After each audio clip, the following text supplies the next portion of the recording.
بسم اللہ الرحمن الرحیم۔ السلام علیکم ناظرین، آج کی اس ویڈیو میں ہم حضرت لوط علیہ السلام کا واقعہ بیان کریں گے۔ حضرت لوط علیہ السلام حضرت ابراہیم علیہ السلام کے بھائی حاران بن تارہ آزر کے بیٹے اور حضرت ابراہیم علیہ السلام کے بھتیجے تھے۔ حضرت ابراہیم علیہ السلام نے جب قوم کو توحید کی دعوت پیش کی تو خاندان کے افراد سمیت پوری قوم آپ علیہ السلام کی مخالف ہو گئی اور آپ علیہ السلام کے خلاف سازشیں کرنے لگی۔ حضرت ابراہیم علیہ السلام کی دعوت توحید پر آپ علیہ السلام کی زوجہ محترمہ حضرت سارہ علیہ السلام اور آپ علیہ السلام کے بھتیجے حضرت لوط علیہ السلام ایمان لائے۔ اللہ تعالیٰ کی اجازت سے آپ علیہ السلام نے اپنے خاندان اور قوم کو چھوڑ کر ملک شام کی طرف ہجرت کی تو اس وقت آپ علیہ السلام کی بیوی حضرت سارہ علیہ السلام اور آپ علیہ السلام کے بھتیجے حضرت لوط علیہ السلام بھی آپ علیہ السلام کے ساتھ تھے۔ حضرت ابراہیم علیہ السلام نے ہجرت کرنے کے بعد شام کی سرزمین میں قیام کیا۔ ملک شام پہنچنے کے بعد حضرت ابراہیم علیہ السلام نے حضرت لوط علیہ السلام کو اسلام کے احکامات سکھا کر غور و زگر کے علاقے صدوم شہر میں رہائش اختیار کرنے اور وہاں کے لوگوں کو اللہ تعالیٰ کے دین کی طرف بلانے کی ذمہ داری سونپی۔ صدوم اور اس کے آس پاس کے علاقے بڑے زرخیز تھے۔ یہاں کے رہائشی اللہ تعالیٰ کی نعمتوں کا شکر ادا کرنے کے بجائے مہلک ترین گناہوں میں مبتلا ہو چکے تھے۔ اللہ رب العزت نے حضرت لوط علیہ السلام کو بھی نبوت سے سرفراز فرمایا اور انہیں اپنے قوم کو برائیوں سے باز رکھنے کا حکم دیا۔ حضرت لوط علیہ السلام کو اللہ عز و جل نے صدوم، عموریہ اور آس پاس کی دیگر بستیوں کے لیے نبی بنا کر بھیجا۔ آپ علیہ السلام جب صدوم شہر پہنچے تو دیکھا کہ وہاں کے لوگ شرک اور آخرت کے انکار کے ساتھ ساتھ دیگر بہت سی برائیوں میں مبتلا تھے۔ وہ مسافروں سے لوٹ مار کرتے، راہ چلنے والوں پر پتھر مارتے اور آپس میں میڈھے اور مرغے لڑاتے تھے۔ لوگوں نے ان سے تنگ آ کر ان کی بستیوں کے پاس سے گزرنا چھوڑ دیا۔ ان میں ایک بہت ہی قبیح برائی مردوں سے جنسی تسکین پائی جاتی تھی۔ یہ ایک ایسی بے حیائی تھی جس کا ارتکاب اس قوم سے پہلے کسی نے نہیں کیا تھا۔ یہ قوم اپنی اس بد کرداری کو عیب سمجھنے کے بجائے فخر کے طور پر ذکر کرتی تھی۔ حضرت لوط علیہ السلام نے اپنی قوم کو بڑے نرم لہجے میں بے حیائی اور حرام کاموں کے ارتکاب پر گزشتہ اقوام کو ملنے والی سزائیں بتاتے ہوئے شرافت اور پاک دامن زندگی گزارنے کی تعلیم دی اور انہیں بتایا کہ اے میری قوم، تم اپنے آپ کو انسانیت کے معیار سے نیچے گرا چکے ہو۔ جسمانی شعور نے تمہاری عقلوں پر پردہ ڈال دیا ہے کہ تم ان عورتوں کو چھوڑ کر جنہیں اللہ تعالیٰ نے تمہارے سکون کے لیے پیدا کیا، مردوں سے بدفعلی کا ارتکاب کرتے ہو۔ تم حدود کو تجاوز کر چکے ہو۔ اب بھی تمہارے پاس وقت ہے کہ تم جرائم اور برائیوں کو چھوڑ کر اللہ سبحانہ تعالیٰ کے فرمانبردار بندے بن کر زندگی گزارو اور اسی میں تم سب کی بھلائی ہے۔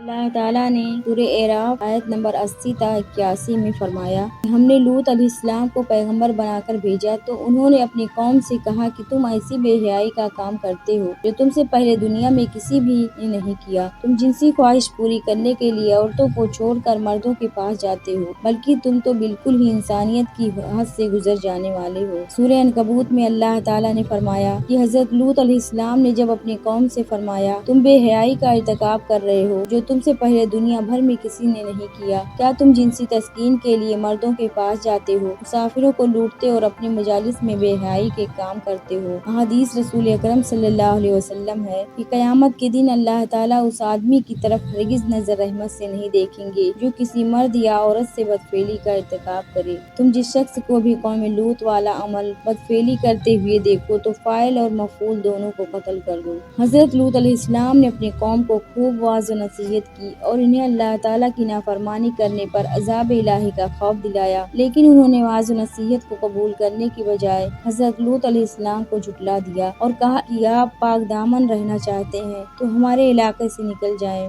جس عذاب سے ہمیں ڈرا رہے ہیں وہ بھی لے کر آئیں، ہم پھر بھی اپنی اس حرکت سے باز نہیں آئیں گے۔ اللہ تعالیٰ نے قرآن مجید میں فرمایا قوم لوط نے بھی رسولوں کو جھٹلایا۔ قوم لوط نے کہا اے لوط علیہ السلام، اگر تم اس تبلیغ سے باز نہ آئے تو تمہیں جلا وطن کر دیا جائے گا۔ لوط علیہ السلام کی قوم کا جواب بس یہی تھا کہ وہ آپس میں کہنے لگے لوط علیہ السلام اور ان پر ایمان لانے والوں کو اپنی بستی سے نکال دو، یہ لوگ بڑے پاک صاف بنتے ہیں۔ بس ان کی قوم کا جواب یہی تھا کہ انہوں نے کہا اگر تم سچے ہو تو ہم پر اللہ کا عذاب لے۔ حضرت لوط علیہ السلام نے اپنی قوم کو بڑے نرم لہجے میں واعظ و نصیحت کی، لیکن چند لوگوں کے علاوہ کسی پر بھی اس کا اثر نہ ہوا اور قوم نے آپ علیہ السلام کو مختلف تکالیف پہنچانے کے ساتھ ساتھ عذاب کا مطالبہ بھی کر دیا۔ حضرت لوط علیہ السلام نے اللہ تعالیٰ سے دعا مانگی، رب انصرنی علی القوم المفسدین، اے میرے رب ان فسادی لوگوں کے مقابلہ میں میری مدد فرما، ربی نجنی و اہلی مما یعملون، اے میرے پروردگار جو یہ کام کر رہے ہیں اس معاشرہ سے مجھے اور میرے اہل و عیال کو نجات دے۔ جب حضرت لوط علیہ السلام نے اللہ تعالیٰ سے قوم کے خلاف مدد طلب کی تو اللہ تعالیٰ نے قوم لوط کو ہلاک کرنے کے لیے فرشتے بھیجے اور انہیں یہ بھی حکم دیا کہ وہ قوم لوط کو ہلاک کرنے سے پہلے حضرت ابراہیم علیہ السلام کو ان کے بیٹے اسحاق اور پوتے یعقوب علیہ السلام کی خوشخبری بھی دیں۔ چنانچہ اللہ تعالیٰ کے فرشتے پہلے حضرت ابراہیم علیہ السلام کے پاس آئے اور انہیں بیٹے اور پوتے کی خوشخبری سنائی۔ پھر حضرت ابراہیم علیہ السلام کو یہ بھی بتایا کہ ہمیں قوم لوط کو ہلاک کرنے کے لیے بھیجا گیا ہے۔ حضرت ابراہیم علیہ السلام نے جب فرشتوں کی زبانی قوم لوط کی ہلاکت کی خبر سنی تو ہمدردی کا اظہار کرتے ہوئے قوم لوط کی جانب سے دفاع کے طور پر کہنے لگے کہ تم اس قوم کو کیسے ہلاک کرنے جا رہے ہو جس میں اللہ تعالیٰ کے برگزیدہ نبی لوط علیہ السلام بھی موجود ہیں۔ فرشتوں نے عرض کیا، ہم یہ سب جانتے ہیں، ہمیں حکم دیا گیا ہے کہ ہم پوری قوم کو ہلاک کر دیں سوائے لوط علیہ السلام اور ان کے خاندان کے۔ البتہ لوط علیہ السلام کی بیوی بھی عذاب الہی کا شکار ہو گئی۔ حضرت ابراہیم علیہ السلام کو بیٹے اور پوتے کی خوشخبری دینے کے بعد وہ فرشتے حضرت لوط علیہ السلام کے پاس نہایت حسین و جمیل نوجوان لڑکوں کی صورت میں مہمان بن کر صدوم پہنچے۔ حضرت لوط علیہ السلام ان خوبصورت مہمانوں کو دیکھ کر گھبرا گئے اور اس بات سے ڈرے کہ ان کی بدبخت قوم ان مہمانوں کے ساتھ کہیں برا سلوک نہ کرے۔ حضرت لوط علیہ السلام ابھی اسی فکر میں تھے کہ قوم کے لوگوں کو آپ علیہ السلام کے پاس آنے والے مہمانوں کے بارے میں معلوم ہو گیا اور انہوں نے آ کر حضرت لوط علیہ السلام سے یہ مطالبہ کیا کہ انہیں ہمارے حوالے کرو تاکہ ہم ان سے اپنی جنسی خواہش پوری کریں۔ آپ علیہ السلام بہت غمگین ہوئے۔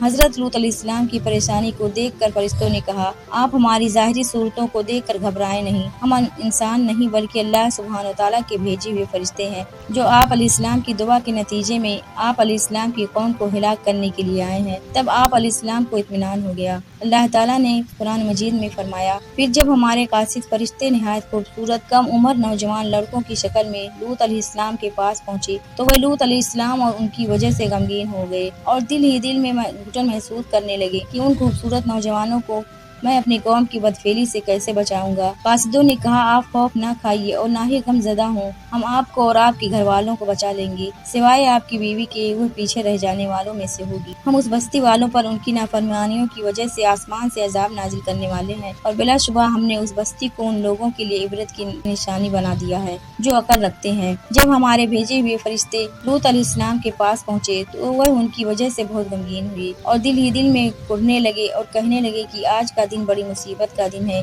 آخرکار لوط علیہ السلام خاموشی سے انہیں اپنے گھر لے آئے، لیکن آپ علیہ السلام کی بیوی نے قوم کو ان مہمانوں کی خبر دے دی اور شہر صدوم والے لوط علیہ السلام کے پاس خوشیاں مناتے ہوئے بدکاری کی نیت سے آئے۔ لوط علیہ السلام نے کہا، یہ لوگ میرے مہمان ہیں لہٰذا تم مجھے رسوا نہ کرو، اللہ سے ڈرو اور مجھے ذلیل نہ کرو۔ قوم لوط نے کہا، کیا ہم نے تجھے دنیا والوں کی حمایت سے روکا نہیں ہے؟ لوط علیہ السلام نے کہا، اگر تمہیں کچھ کرنا ہی ہے تو یہ میری قوم کی بیٹیاں موجود ہیں، تم ان سے نکاح کر لو۔ قوم لوط نے جواب دیا، اے لوط، تم بخوبی جانتے ہو کہ ہمیں تو تمہاری قوم کی بیٹیوں کی کوئی خواہش نہیں ہے اور تم تو ہماری چاہت سے بخوبی واقف ہو۔ لوط علیہ السلام نے کہا، کاش کہ تم سے مقابلہ کرنے کی قوت ہوتی کہ میں تمہیں سیدھا کر دیتا یا میں کسی مضبوط سہارے کی پناہ لے لیتا۔ حدیث رسول اکرم صلی اللہ علیہ وسلم ہے، اللہ تعالیٰ نے لوط علیہ السلام پر رحمت نازل فرمائے کیونکہ وہ ایک مضبوط سہارا اللہ تعالیٰ کی پناہ لیتے تھے، یعنی ابراہیم علیہ السلام نے انہیں صدوم شہر کی طرف اکیلے ہی بھیجا تھا۔ ان کا وہاں کوئی کنبہ قبیلہ اور خاندان نہیں تھا اور بیوی بھی کافرہ تھی۔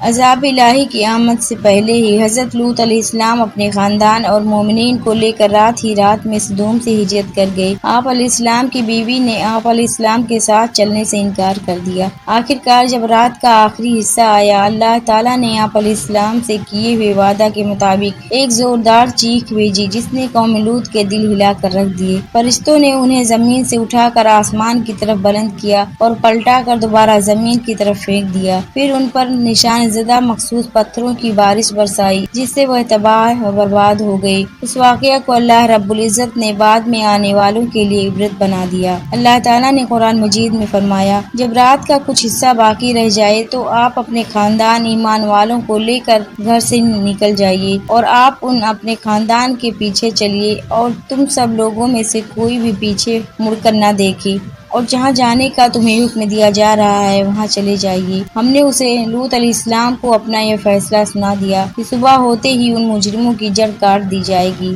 فرشتوں نے آپ کو پریشان دیکھ کر کہا، اے لوط، بے شک ہم آپ کے رب کے فرشتے ہیں، یہ لوگ ہرگز آپ پر ہاتھ نہیں ڈال سکتے، بس آپ اپنے گھر والوں کو لے کر اپنی بستی سے رات گئے نکل جائیں۔ پھر جب ہمارا حکم عذاب آ پہنچا تو ہم نے اس بستی کو الٹ کر اس کے اوپر کا حصہ نیچے کر دیا۔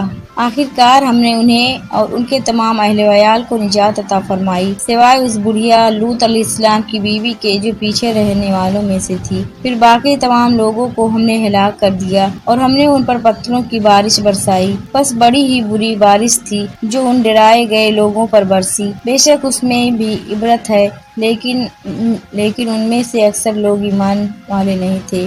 یقیناً لوط علیہ السلام نے انہیں ہماری پکڑ سے ڈرایا تھا، مگر انہوں نے اس ڈرانے والی بات میں شک کیا اور انہوں نے اس لوط علیہ السلام سے ان کے مہمانوں سے برائی کا مطالبہ کیا۔ قوم لوط کو ہلاک کرنے کے بعد اللہ تعالیٰ نے ان بستیوں کی جگہ ایک بدبودار جھیل بحر میت کے نام سے بنا دی جس کے پانی اور ارد گرد کی زمین سے کوئی فائدہ نہیں اٹھایا جا سکتا۔ یہ اللہ تعالیٰ کی طرف سے اس کی عظمت، قدرت اور اس کی پکڑ کی ایک نشانی ہے۔ سمجھدار لوگ قوم لوط کے انجام سے سبق حاصل کرتے ہوئے ان برائیوں، ہم جنس پرستی وغیرہ سے بچتے ہیں جو ان کے اندر موجود تھیں، جبکہ بے سمجھ لوگ ان جرائم کا ارتکاب کر کے اپنے آپ کو عذاب الہی کا مستحق بنا لیتے ہیں جن کی وجہ سے قوم لوط ہلاک ہوئی۔ اللہ سبحانہ تعالیٰ ہم سب کو ان جرائم سے بچنے کی توفیق عطا فرمائے جو قوم لوط کی ہلاکت کا سبب بنے، اور ہمیشہ ہم پر اپنی رحمت کا نزول فرمائے تاکہ ہماری دنیا کی زندگی بھی خوشحالی میں گزرے اور آخرت میں بھی جنت الفردوس کا داخلہ نصیب ہو۔ اللہ تعالیٰ کی رحمت کے حصول کے لیے دعا پڑھیے۔ اے اللہ، میں آپ کی رحمت کا طلبگار ہوں، مجھے ایک لمحہ کے لیے بھی میرے نفس کے حوالے نہ کرنا اور میرے تمام معاملات درست فرما دیجیے۔ آپ کے علاوہ کوئی معبود برحق نہیں۔